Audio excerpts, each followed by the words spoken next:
With every day that passes, we are quickly approaching the release of our beloved WoW Classic. It is going to be a day that some believed would never come. Many people, including myself, have long loathed Blizzard for what modern World of Warcraft has become, and what many people feel has become a shell of its former self. A world that was once built on dreams and passion for adventure is now one built upon greed and milking the time of the consumer. And while the release of Classic World of Warcraft is a great thing for the community at large and gives us old school fans a chance to replay our favorite game again, or maybe some players that didn't actually get to play Classic WoW will get to experience it, many wonder how long the interest in a game that is 15 years old will actually last, and how it will match up in popularity against the modern game. I want to answer that question, which is, using all available research at my disposal, I will try to predict how long WoW Classic will last, as well as its initial release date, and whether or not the vast majority of players will lose interest over time in favor of the modern game. The main points I'm looking to tackle in this video is predicting when we can expect Classic to be released, so save all your hate comments for when I'm inevitably wrong, breaking down how long it will take for both hardcore and average Joes to reach level 60, and how long it will take for the first few guilds to down Molten Core after release, and then I'll also do the same for all subsequent raid patches and PvP features released. Release date and early launch. Of course, this is the same as Phase 1 in the outline plans for the release of WoW Classic. First and foremost, I'm going to start with my prediction for the release date. Now again, this is probably going to be completely fucking wrong, but in the event that it's not, I am the three-eyed raven. And so I'm predicting the release to be around August 27th of this year. It's into summer, but it's not super far away, and I feel like it's pretty plausible. And the reason why I picked the 27th in particular is because obviously it's late August, and Blizzard likes to be as late as they possibly can be, but also the original WoW released on November 23rd, so I figured I was going to do 23rd, but that's a Friday, and obviously really games usually release on like Tuesday or some shit, and patch day with WoW is always Tuesday, so pick the 27th, whatever, fucking deal with it. Now, Phase 1 is going to be a really interesting phase, because obviously with the release of Phase 1, Molten Core and Onyxia's Lair will be there at the offset for people to do. Now, obviously, unless you have 40 level 60s, it's really not going to happen for you, but it's a really interesting tier, because everything's kind of there from the get-go, but people aren't max level, right? So it's not like a new patch or any of the future phases dropping. So it's a really interesting time period, and I want to get into the leveling aspect. So in all the research I could find on speed runs of level 60, if you can even call it that because they're so long, was about 3 days played time. Now that is your in-game / played, so that's obviously not accounting for real lifetime. And again, that's the absolute fastest anyone's ever done it. So that's not exactly a standard of how long it will take most people, even at a hardcore level, to get level 60. At a super hardcore level, I believe most people will probably need about anywhere from 4 to 6 days in-game played time. For your average Joe or the more casual people, I would put it at somewhere around anywhere from 8 to 12 days played time. So in real life time, I put that at about a minimum of about a week in IRL time for the hardcore level, and about anywhere from 2 to 3 weeks minimum of IRL time for your average Joe, especially considering people don't play WoW as their full-time job. It's also worth noting that some people are just going to want to take their time and enjoy the classic leveling experience, also PvP along the way, and everything like that. So these are all factors to consider. Now, this is where we get into progression. Specifically for Phase 1, I'm going to be focusing on Molten Core progression history here, because Onyxia's Lair obviously is just a one-off boss, and it's just going to, it's going to fall like anything else, right? It's like a world boss, so it's really not even worth getting into.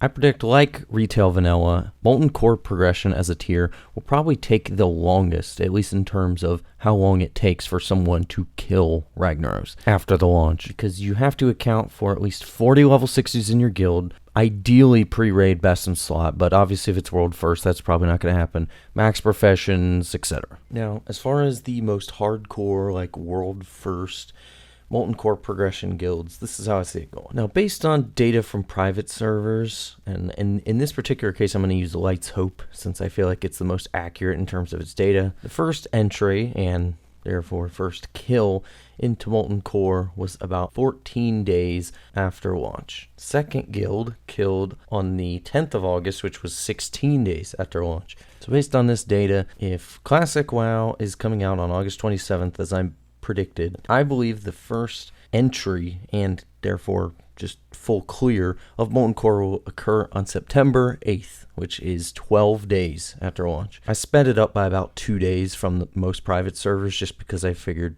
it's a larger sample size with WoW Classic and people will be going way more ham and optimizing everything right now for these runs to prepare for WoW Classic. That being said, I feel like most people in the game, their first guild clears will come within 6 to 10 weeks of the game being out. Of course, it varies by how hardcore or casual your guild is, but getting 40 people together and geared enough to go raid Molten Core is not as easy as some would think. Now, at the end of these little segments for each raid tier, I'm going to present some interesting facts from these private servers that I think is kind of important to keep in mind when thinking about how fast these raid tiers might go with Classic's actual release. So the absolute fastest clear across any private server that I could find of Molten Core took about 18 minutes. Seems kind of absurd, but there are actually multiple like 18 to 20 minute runs of Molten Core, which is just insane to me. That being said, this is, obviously like at the end of vanilla in 1.12, like Nax gear and shit, so it's not really that important, but I thought it was kind of interesting to point out. That being said, I feel like the average clear time across all of the Molten Core runs that I saw ended up being anywhere from 2 to 3 hours, and that time could always vary around launch, and it could be longer. I estimate within the first day on that September 8th, I think about maybe 2 or 3 guilds will kind of be in the hunt for that first kill, and then maybe in the next 2 days, maybe another 5 or 6 guilds will join them. Again, tier 1 is tricky because it's the beginning of the game, people are leveling, all that, and just a large number of guilds probably won't have enough people for quite a bit of time that have reached level 60 as given by my numbers. So probably, 2, 3, maybe even 4 weeks until guilds even have a 40-man roster. That's obviously something to keep in mind for the beginning tier. Alright, so Phase 2. I think this will be the shortest transition period between phases for all of Classic. It's a pretty minor patch when you look at all the other phases, so I just think it won't be as long. I believe it will come about 5 weeks after release, or my timeline here, on October 1st. Obviously, with Phase 2 comes the release of the Dire Maul instances, so East and then West and North are connected. But probably the biggest deal out of Phase 2 is the PvP reward system, which is going to be some bad news for people that are behind the curve on leveling, because Battlegrounds aren't getting released until Phase 3. But since the honor system and everything is coming out in Phase 2, you know what that means. World PvP. You want South Shore versus Tarn Mill action? We got it. You want Gurabashi Arena? We got it. You want Dire Maul Arena? We got it. You want to fight over those devil swords in Ungoro? We fucking got it, bitch. So yeah, basically, if you're leveling in like any of these zones, you're pretty much just fucked, and you're just gonna get ganked by people that are already level 60, so have fun with your unplayable gameplay in like 3 zones. But that's kind of the fun of WoW Classic. I mean, well, until you break your fucking keyboard out of rage or something. Oh yeah, and Azargos and Kazakh and I'm sorry, I forgot there were world bosses, that's all. They'll die in, I don't know, 5 minutes. Alright, so Phase 3. I predict it to launch on December 10th, making it 10 weeks after Phase 2, or 15 total weeks after release. I know that seems like a long time to get BWL, and it could always come sooner. Again, it kind of just depends on the discretion of Blizzard and how fast people are going. In all reality, it probably won't even be that long, but who knows. So on some private servers like Northdale, it was even longer than that period of time, so it's not really outside the realm of possibility either. And this will be the first phase where pretty much everybody that is doing raiding will be level 60 and have a full roster. Like I said, Phase 1 was going to be the longest because of leveling, and from here it gets a lot shorter for first kills. So if we are assuming that the raids are dropping on the exact same date that the patches are dropping, I believe the hardcore guilds will be pushing for BWL with the first kill in about an hour and a half to 2 hours after it releases. BWL is one of the most optimized raids in Classic WoW. It's It's like almost even more so than Molten Core, it feels like in some aspects. So it wouldn't be that surprising to see this tier actually be one of the easiest. In all likelihood, probably the easiest. And the reason why I said an hour and a half to 2 hours after release, pretty much most private servers clear it in about 2 to 2.5 hours within the first day. So expecting anything different on official classic release isn't too likely. That being said, normal, or your average Joe BWL progression, I think will probably take most guilds around 3 to 5 weeks. Again, and I think this is mostly due to itemization and maybe guilds just still running Molten Core to catch up. Maybe some people that have quit since the beginning and now they have new people that are leveling, or, anything like that. And again, the fastest clear recorded for BWL is around 20 to 22 minutes. I couldn't exactly find a definitive fastest time, but those are pretty much the record times. And the average clear seems to take anywhere from 2.5 to 3.5 hours. And again, that may vary at launch depending on how geared people are. Also coming in Phase 3 is Dark Moon Fair. That's fun. Remember that video about Tonks? Play a game of Tonks! And probably the most exciting aspect and most impactful part of Phase 3 is the introduction of AV and Warsong Gulch. Get your pre-mades ready, kids, and those of you that are leveling in Hillsbrad, man, you can finally fucking play the game. Good for you. Phase 4. I actually see a shorter amount of time between phases 3 and 4 because Phase 4 introduces a kind of mini-raid, which of course is Zul'Gurub. I have this releasing on February 4th of 2020. That is 8 weeks after Phase 3, or 23 weeks after release. Now ZG obviously is an interesting raid because it's a 20-man raid. First 20-man raid in WoW history. So that's exciting. Plus the fucking Zulian Tiger, dude. So get ready to ninja loot, baby. So for hardcore ZG progression, I see the estimated first kill upon release coming in about 2 to 2.5 hours.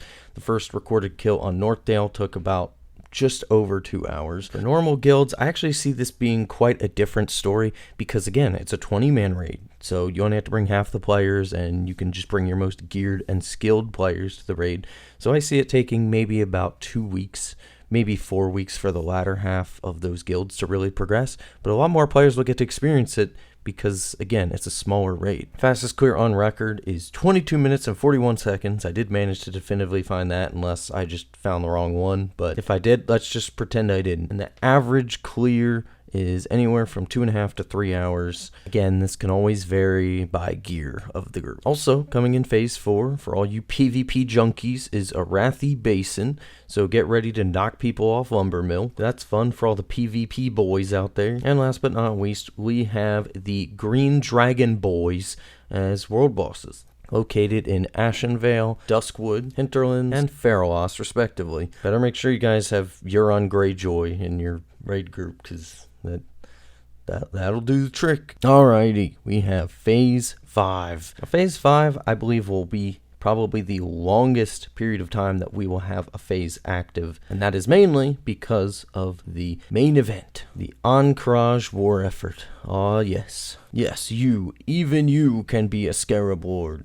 Except probably not, because only one person per server, so good luck. I'm talking to you, Asmongold. Alright, so for those of you that don't really remember the war effort, it takes weeks to maybe even months to complete, depending on your server pop and everything else. Now, back when original WoW 1.9 released, that was January 3rd, 2006 for the US, the 4th for the EU. Now, some interesting stats was the first US realm to open the gates of Ahn'Qiraj was the server Medivh after just 19 days, which sounds like a long time, but trust me, when you look at the stats by server, that is ridiculously fast. The second server was Manaroth, which was 24 days, or 5 days later. Now, for all you EU boys out there, I'm sorry to say, but you guys are going to have to settle for world third on this one. Man, who says US can't get world first? And again, to put it into perspective on how long this war effort really takes, Icecrown was the 5th server in the US, and that took them 34 days.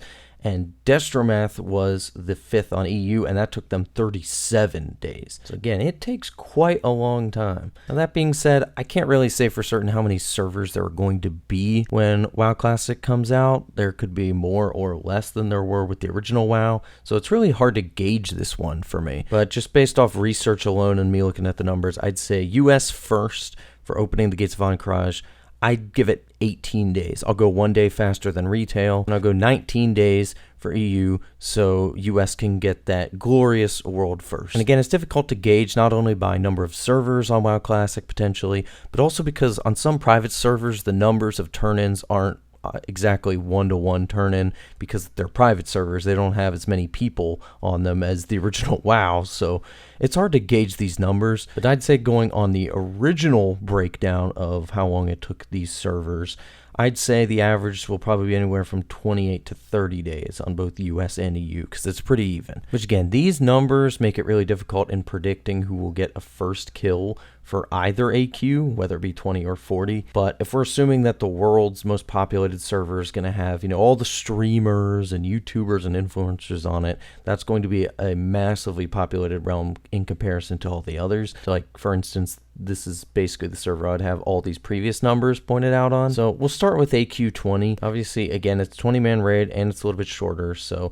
I'd say the estimated first kill will take about an hour and a half. First kill on Northdale was pretty much right around there, an hour and 32 minutes. AQ20 progression, again, similar to ZG, where it's actually a little bit easier than ZG by the numbers. So I'd say 1 to 2 weeks after opening, most guilds will probably clear it. And it's some extra chance at gear, and so it'll be a nice little stepping stone. Again, couldn't really find a definitive fastest clear on AQ20, but it's more or less around 20 to 22 minutes, just like BWL. And the average clear time is about an hour and a half to 2 hours, so a pretty short raid all in all. Again, reiterating the point that it's a 20-man raid, so more guilds will have access to clearing it. Alrighty, it's time for the big boy raids now. AQ40, my personal favorite raid from Vanilla WoW. The first estimated kill taking anywhere from 3 to 4 hours. Yeah, that's a jump from the previous raid tiers, but it is a much longer raid. An interesting stat from Northdale and a lot of other private servers on this is that the first clear of this has actually taken quite a long time, especially considering the other raids.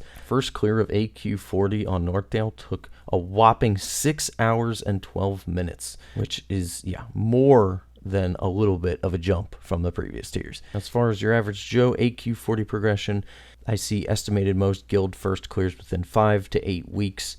AQ40 is kind of like the first real big boy raid of Vanilla WoW. And while it's true that maybe these vanilla raids aren't as hard as people remember, it still doesn't mean they're necessarily easy, and most of the obstacles come in different forms rather than boss mechanics. It's mostly, itemization and player skill and, just having enough people to fucking show up in the first place. There are a lot of factors at play in vanilla raiding. Actual raid difficulty is really not one of them. Now, again, quite a jump when it comes to the fastest clear ever for AQ40, which comes in at a whopping 42 minutes, which is still ridiculously fast, but basically double the time of any other raid previous. And the average clear usually takes anywhere from about 3.5 to 4.5 hours. So again, a pretty substantial jump. Now, some other stuff coming in Phase 5, which is actually pretty decently significant, is the Tier 0.5 or the Dungeon Set 2 armor. This is basically just a series of collection quests that upgrades each of your pieces for your Dungeon Set 1, so pretty cool. And then an overall gear revamp, which basically means they're just going to scale up. I would assume the PvP rewards like they did later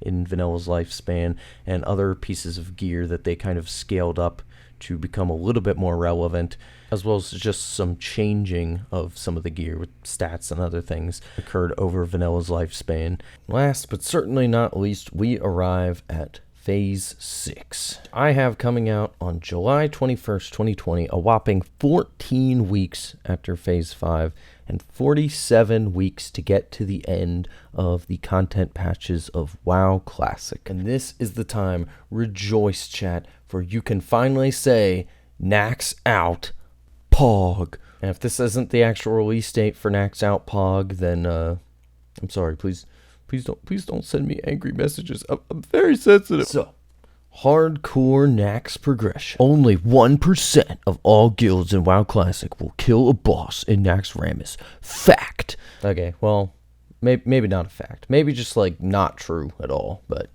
revisionist history. Anyway, the first kill will probably come anywhere from 3.5 to 4 hours after Nax is out.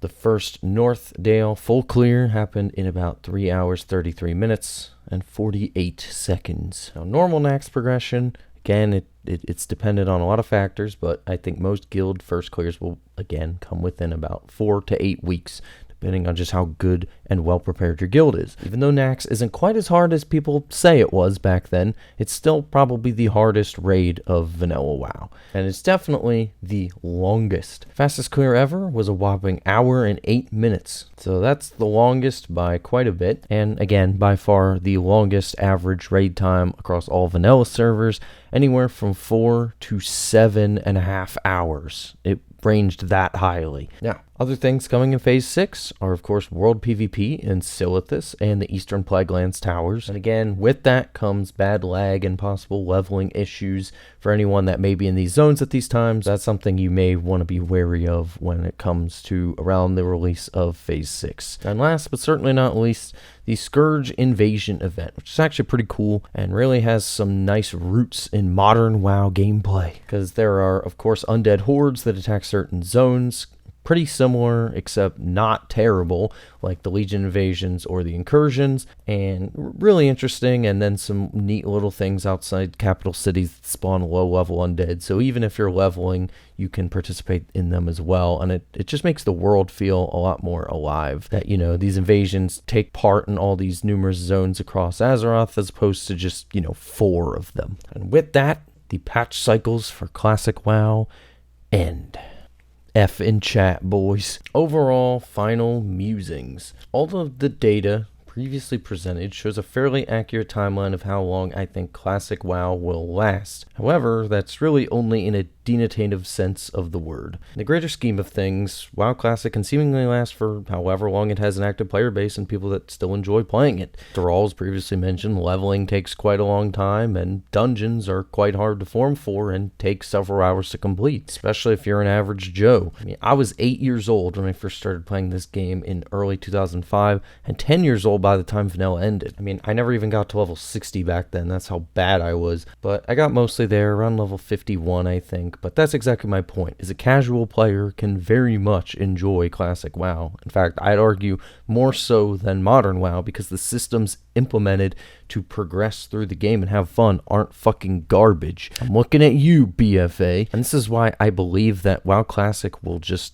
eventually overtake retail. I think it won't even take that long for it to overtake retail in popularity. I mean, you gotta realize, when Classic WoW launches, it is going to be like the biggest game in the world for probably like a month. I don't think people will get sick of it that soon, especially if all their friends are playing it. And whether you're the grease-covered neckbeard who's pushing for a realm first or a rank 14 grind, or a casual pleb who's only level 35 after 3 months, old school WoW has something for everyone, whether it's PvP or the dungeons or just leveling, immersion, or the raids. Whatever it is, it has something for you that's fun. And the systems are fun involving the game. Yes, there's some RNG, and yes, there's some bullshit involved, but generally it is fair. The amount of work and effort you put into your gameplay, you will reap the rewards of. So, the final question I pose is what the video is asking. How long will Classic WoW actually last? In the sense that, how long will people keep playing it? Well, beyond just this actual outline of patches, which I went over in this video, which is about 11 months. It's not like Classic WoW is just going to end at that point. No one's going to fucking play it anymore. I really don't think that's the case, especially considering the community around vanilla WoW for the past 15 years. Now, granted, of course, there are, you know, revamps of private servers and new ones launching, so you kind of experience the whole thing over again, but who's to say they wouldn't even do that a second time? But regardless of that, I mean, I see it lasting at least just 2 years, kind of like a WoW expansion, before it really, really dies off and people get tired of playing it. Because the PvP's fun, the gameplay's fun, leveling takes a long time, sure, but you have enough time to level ults, things like that, things to make it fun and different and engaging. So overall, I'd say give it 2 years. Anyway, guys, that pretty much wraps up this video. I really hope you guys enjoyed. It was super interesting and very fun to research all of these topics and really find out, you know, the nitty gritty of it all. And having all of these private server data, you know, just kind of explored and matching them up. It was really fun, and it just made me even more excited for Classic when it eventually comes out. And I really hope I'm right that it's only as far away as August, but I was probably way off the mark there. Anyway, I stream on Twitch every now and then. I used to stream every day, not so much anymore, but if my channel grows enough, I definitely will. So I would appreciate the support there. If you really like this video, a like and a subscribe would definitely help the channel a lot. Planning on coming out with a lot more interesting WoW videos involving Classic and the modern game as well. Even though I'm not actually subbed to the modern game anymore, I still do a lot of map exploration videos or other just interesting facts of the history of the game, things like that I find interesting, and hopefully you find interesting too. So I really hope you guys enjoyed. Follow me on Twitter and Twitch and all my other live platforms. I'll definitely be more active on those as this channel continues to grow, because my goal is just to entertain people in any form I can. And the more of you guys that support me, the easier that is for me to do. And that's just my passion, is to entertain you guys and just have a real impact on the community. So I also have a Discord, link to that in the description as well if you want to join. And I'm trying to make an active community on there as well. So, and you can feel free to post your own YouTube and streams and everything. Super into promoting all that. So definitely check that out if you're interested. So thank you guys so much for checking out this video. I really hope you guys enjoyed it. It was a lot of fun to make. I will see you guys next time.